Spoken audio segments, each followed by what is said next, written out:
All right, let's start with some numbers. The deadline was today at noon for all Idaho agencies to submit what 1% and 2% budget cuts could look like. And as we followed earlier this week, JFAC co-chairs made the request as they weigh what to do, with Idaho's budget. So this is in addition to the already planned 3% cuts across all agencies that the governor did by executive order last year, and also included as a part of the request is the impact of the cuts to things like staffing and essential services. And our team is going through all the line items and explanations for the submissions.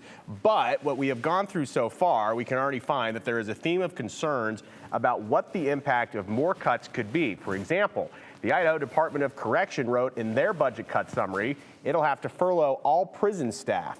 The agency said that reduced staffing will have a far-reaching consequence from prisons to probation and parole, which will compromise safety, disrupt essential services, and increase Idaho's legal and financial risks.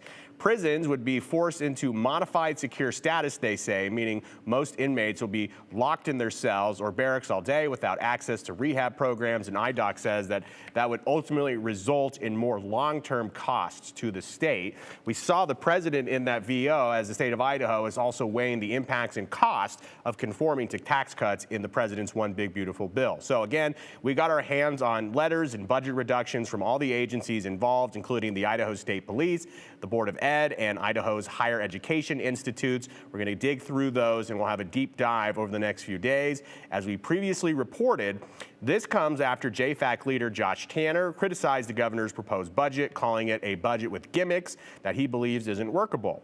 Little staff defended his budget presented during the State of the State this afternoon, telling me that they believe he presented a balanced budget that weighs long and short-term solutions. We will find out.